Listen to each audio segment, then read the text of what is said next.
Good morning, sisters and brothers in Christ at Lord of Life Lutheran in Kenosha and others who are listening in and watching this. I hope that you're doing well.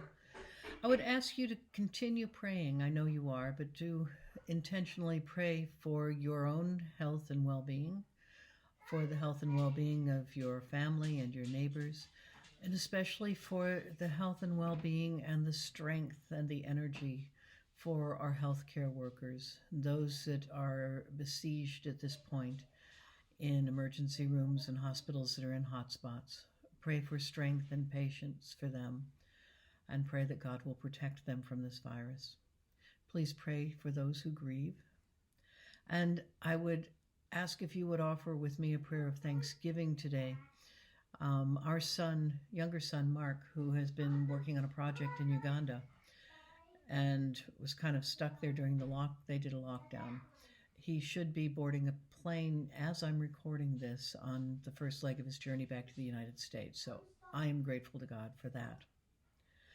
I mentioned yesterday that two of our grandchildren are visiting, and I do have an increased appreciation for those of you who are at home with small children. Well, we live next to the Siena Center, which is next to Lake Michigan. And so when we were walking down to the lake, we walked by something special at the Siena Center, which is a labyrinth. Now, a labyrinth is kind of like a maze, but not quite. The difference is that a labyrinth has only one path, and there are no dead ends, which you might find in a maze. Now, a labyrinth is really a spiritual tool. It's a meditation tool that people use. And the one at the Siena Center is the same path that is in the cathedral at Chartres in France.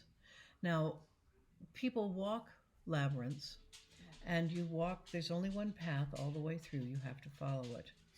And people will walk a labyrinth in order to relax, to feel peace, to let go of worries and concerns, to cope with loss, with grief, to try to find some insight for particular problems, whether they're relational or other problems.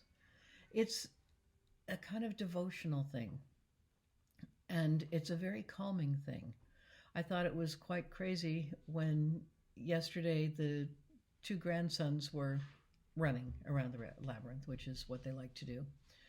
And there was an altercation at some point when they were both in the same place at the same time, going opposite directions, and one of them ended up on the ground. I told them that a labyrinth was a place of peace. It's a holy place. And it's really interesting that somehow they got that. And they were walking through that labyrinth very quietly, each kind of caught up in his own thoughts. I'm going to include a website in this video, a slide that gives you a website address. And what I would invite you to do is to print out a copy of this labyrinth like this. And take your finger or a pencil, colored pencil, something, and just go in and trace the path with your finger. Now, as you're working your way in, because you're working toward the center, think about that part of the journey as a time of releasing things that are kind of getting you caught. Thoughts and distractions that keep you from just focusing in on who you are and who God is. It's a time to kind of open your heart and to quiet your mind. When you get to the center is a place of receiving. Open your heart and mind to receive God's guidance. Just pray, meditate.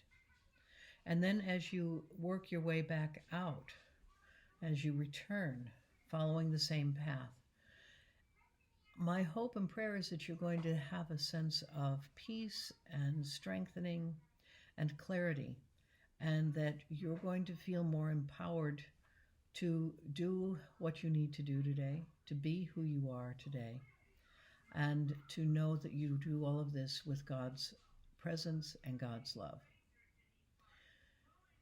I hope hope that your day is good. I hope that you know God's presence in everything that you do. Peace, my friends.